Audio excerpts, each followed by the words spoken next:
Hi, it's Sue. Thanks for joining me for today's Bible reading. Today I'm reading the second half of the book of Esther, chapters 6 through 10 from the World English Bible. And it is my passion to promote Bible literacy. I've been reading the Bible online now for about 6 years. And I believe that people do not know how life-changing this practice can be. More importantly, I want them to know the God of the Bible in truth, not according to all the rumors and hearsay about him, but who he really is. And you get that from the Bible. People make a lot of assumptions about God and his word because they've never read it all the way through. Even many who call themselves Christians and churchgoers have never read their Bible all the way through, and therefore their sense of God is distorted. Their sense of who he is and what the Bible's all about is distorted. Because until you read it all the way through over and over, you really don't have any idea how remarkable it is. Um, there are stigmas attached to the Bible out in society. It's because they don't understand what it is. They don't know. And people really should read it for themselves before they talk about it. And read it with the Holy Spirit. Read it with his help. It's designed so that God can show us his word. He's a teacher.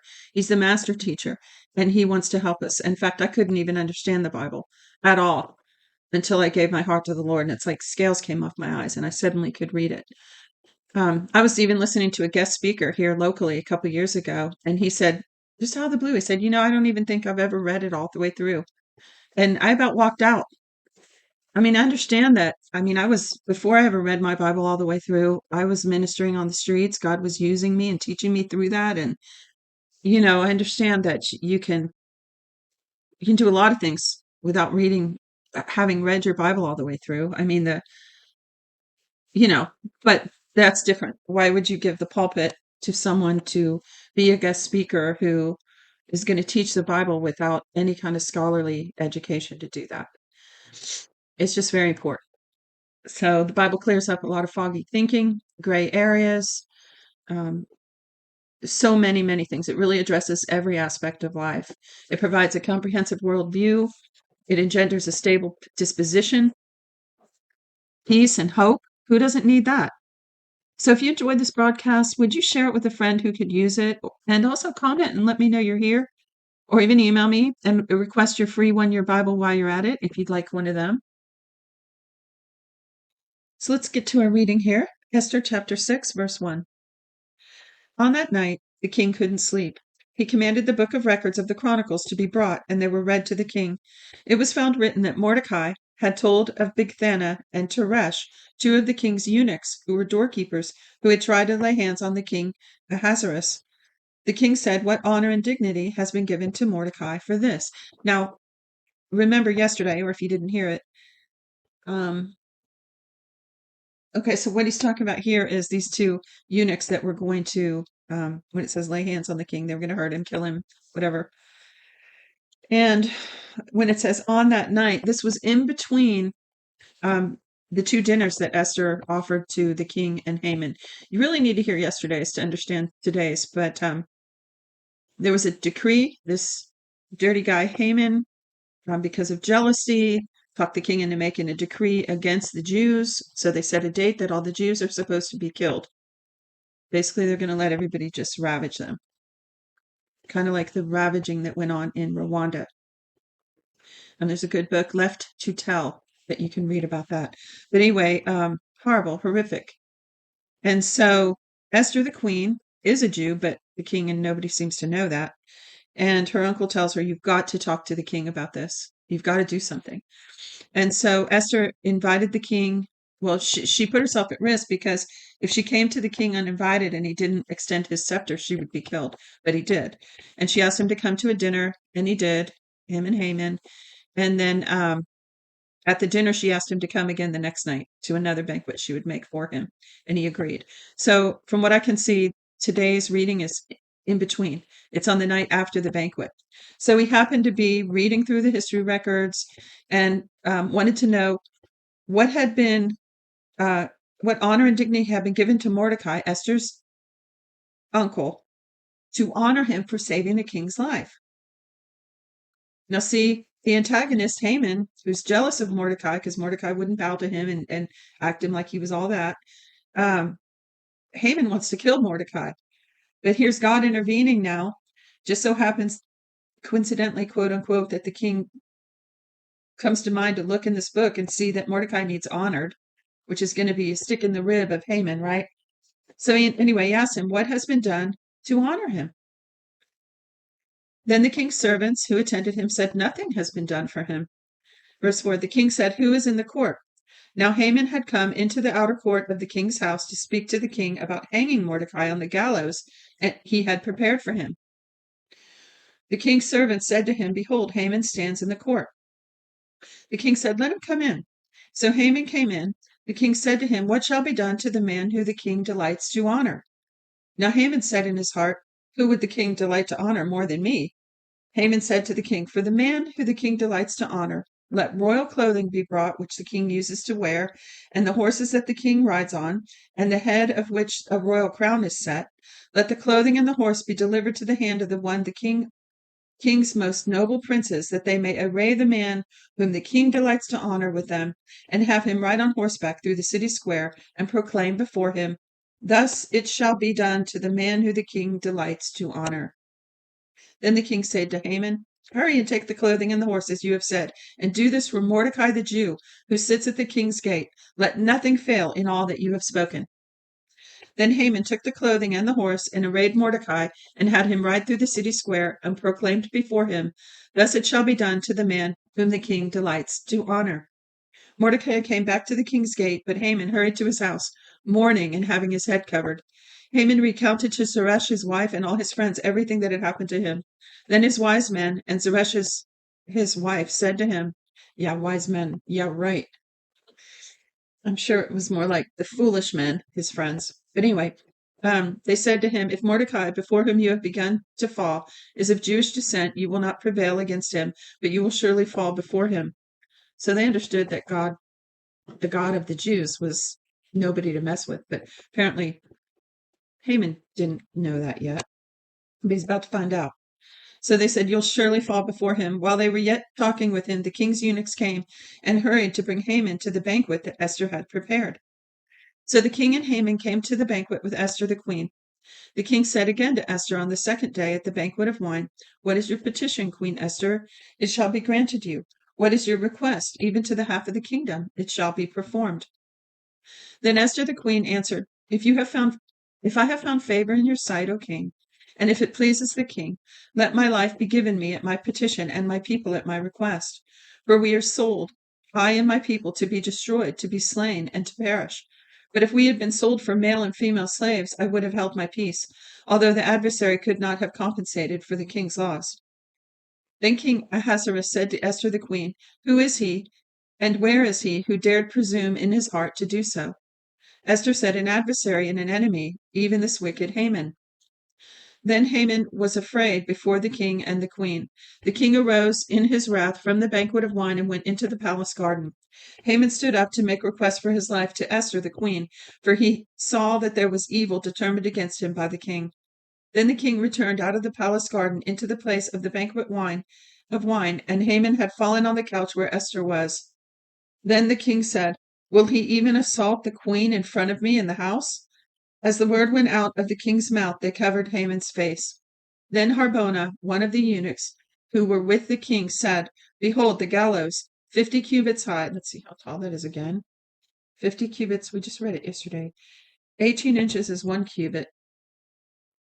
So if it's, let's say it's 20 inches and it's 50 cubits, it's 200 feet, right? Wow.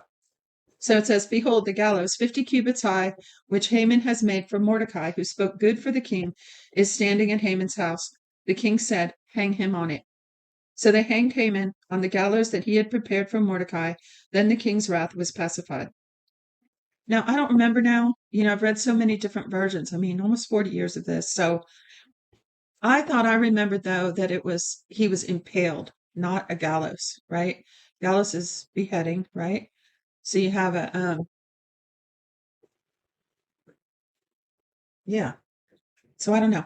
I don't know if you know about that, put it in the comments. Maybe it says that in a different version or I don't know, some of the translations, I don't think use proper vocabulary when they translate them. But anyway, you have to look up the root word. For those that are new Bible, you have to look up, a good way is to look up the Strong's Concordance, Hebrew for the Old Testament, Greek generally for the New, and yeah, look up the actual word, and it'll give you a better idea of the meaning usually. All right, so it said, on that day, King Ahasuerus gave the house of Haman, the Jews' enemy, to Esther the queen. Mordecai came before the king, for Esther had told what he was to her. The king took off his ring, which he had taken from Haman, and gave it to Mordecai. Esther set Mordecai over the house of Haman. So if that's not a God turnaround, I don't know what, only God can do this kind of thing. Verse 3 Esther spoke yet again before the king and fell down at his feet and begged him with tears to put away the mischief of Haman the Agagite and his plan that he had planned against the Jews. Then the king held out to Esther the golden scepter. So Esther arose and stood before the king. She said, if it pleases the king, and if I have found favor in your sight, and the thing seems right to the king, and I am pleasing in his eyes, let it be written to reverse the letters devised by Haman, the son of Hammedatha the Agagite, which he wrote to destroy the Jews who are in all of the king's provinces. See, the devil has always wanted to destroy them. He's trying to stop the godly line of the Messiah. See that? It's all about this from the beginning to the end, and to today even, and future. So, this is same thing that Hitler was all about, right? Nothing new. Those aren't the only instances throughout the ages. Verse 6 For how can I endure to see the evil that would come to my people? How can I endure to see the destruction of my relatives? Then King Ahasuerus said to Esther the queen and to Mordecai the Jew, see, I have given Esther the house of Haman, and they have hanged him on the gallows, because he laid his hand on the Jews. Write also to the Jews as it pleases you in the king's name, and seal it with the king's ring. For the writing which is written in the king's name and sealed with the king's ring may not be reversed by any man. So they got a problem, because the king's word is final, right? So they got to figure out a workaround here. Verse 9 Then the king's scribes were called at that time in the 3rd month, which is the month Sivan, on the 23rd day of the month, as it is written, according to all that Mordecai commanded to the Jews and to the local governors and the governors and princes of the provinces, which are from India to Ethiopia, 127 provinces, to every province according to its writing, and to every people in their language, and to the Jews in their writing and in their language. He wrote in the name of King Ahasuerus, and sealed it with the king's ring, and sent letters by courier on horseback, riding on royal horses that were bred from swift steeds. In those letters the king granted the Jews who were in every city to gather themselves together and to defend their life, to destroy and to kill and to cause to perish all the power of the people and province that would assault them, their little ones and women, and to plunder their possessions. On one day, in all the provinces of King Ahasuerus, on the 13th day of the 12th month, which is the month of Adar, a copy of the letter that the decree should be given out in every province was published to all the peoples, that the Jews should be ready for that day to avenge themselves on their enemies. So the couriers who rode on royal horses went out, hastened and pressed on by the king's commandment. The decree was given out in the citadel of Susa. Mordecai went out of the presence of the king in royal clothing of white and blue, and with a great crown of gold, and with a robe of fine linen and purple, and the city of Susa shouted and was glad. The Jews had light, gladness, joy, and honor. In every province and in every city, wherever the king's commandment and his decree came, the Jews had gladness, joy, a feast, and a good day. Oh, that's great. Many from among the peoples of the land became Jews, for the fear of the Jews had fallen on them. How about that? They became Jews. They became Jews. Think about that. Chapter 9. Now in the 12th month, which is the month of Adar, on the 13th day of the month, when the king's commandment and his decree came near to be put in execution, on the day that the enemies of the Jews hoped to conquer them, but it was turned out the opposite happened, that the Jews conquered those who hated them, the Jews gathered themselves together in their cities throughout all the provinces of the king of Ahasuerus to lay hands on those who wanted to harm them. So that was a little parenthesis in there. I'm going to read it again and tell you where that comes. It says,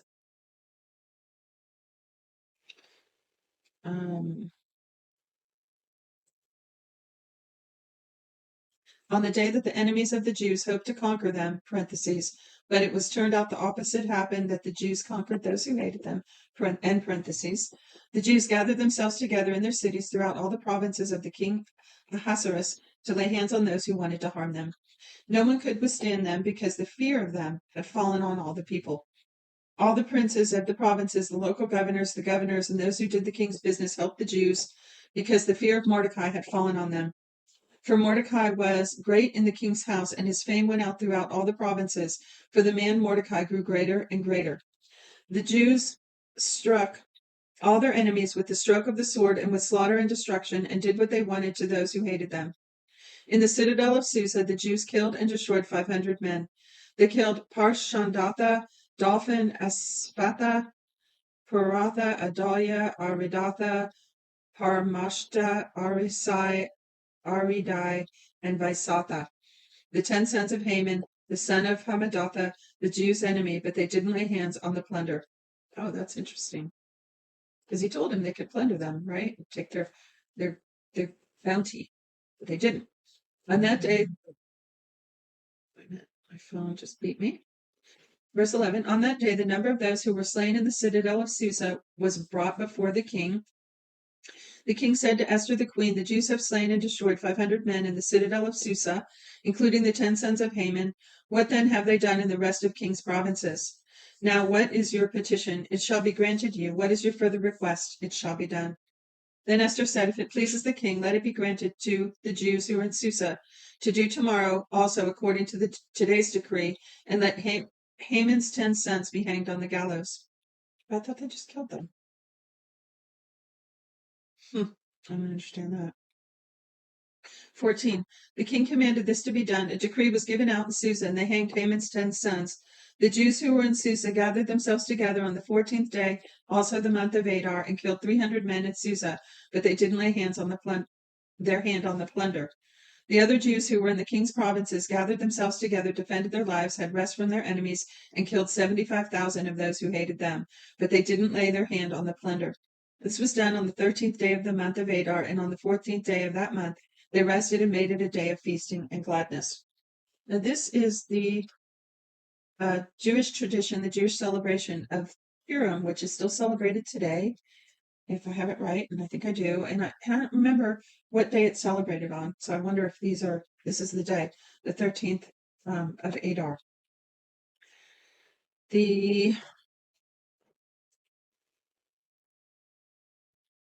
Okay, so I just paused and looked up, and the Feast of Purim is on Adar 13th, which is usually in March, I think.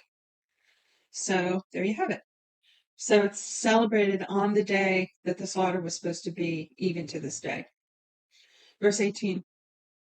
Well, let me back up. It says, so this was done on the 13th day of the month of Adar, and on the 14th day of that month they rested and made it a day of feasting and gladness. But the Jews who were in Susa assembled together on the 13th and the 14th days of the month, and on the 15th day of that month they rested and made it a day of feasting and gladness. Therefore the Jews of the villages who lived in the unwalled towns make the 14th of the month of Adar a day of gladness and feasting, a good day, and a day of sending presents of food to one another. Mordecai wrote these things and sent letters to all the Jews who were in all the provinces of the king Ahasuerus, both near and far, to enjoin them that they should keep the 14th and 15th days of the month Adar yearly, as the days in which the Jews had rest from their enemies, and the month which was turned to them from sorrow to gladness, and from mourning into a good day, that they should make them days of feasting and gladness, and of sending presents of food to one another, and gifts to the needy. The Jews accepted the custom that they had begun, as Mordecai had written to them, because Haman, son of Hamadatha the Agagite, the enemy of all the Jews, had plotted against the Jews to destroy them, and had cast pur, P-U-R, that is the lot, to consume them and to destroy them. But when this became known to the king, he commanded by letters that his wicked plan, which he had planned against the Jews, should return on his own head, and that he and his son should be hanged on the gallows. Therefore they call these days Purim, from the word pure, P-U-R.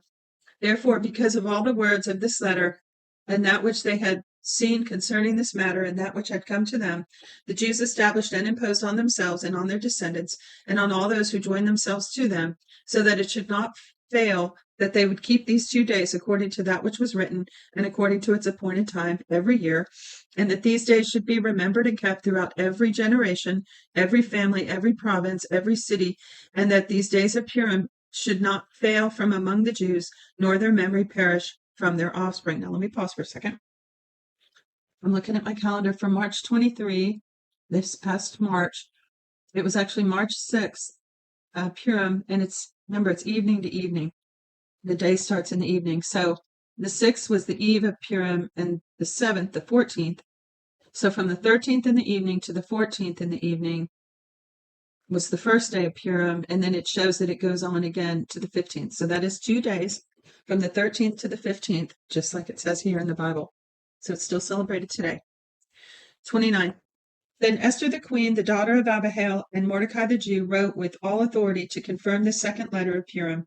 He sent letters to all the Jews to the 127 provinces of the kingdom of Ahasuerus with words of peace and truth, to confirm these days of Purim in their appointed times, as Mordecai the Jew and Esther the queen had decreed, and as they had imposed upon themselves and their descendants in the matter of the fastings and their cry. The commandment of Esther confirmed these matters of Purim, and it was written in the book. Last chapter. It's very short. King, let's see, it looks like 3 verses. 10:1. King Ahasuerus laid a tribute on the land and on the islands of the sea. Aren't all the acts of his power and of his might and of the full account of the greatness of Mordecai, to which the king advanced him, written in the book of the Chronicles of the kings of Media and Persia? For Mordecai the Jew was next to King Ahasuerus, and great among the Jews, and accepted by the multitude of his brothers, seeking the good of his people and speaking peace to all his descendants. That's it for today's reading. I'll see you tomorrow. God bless you.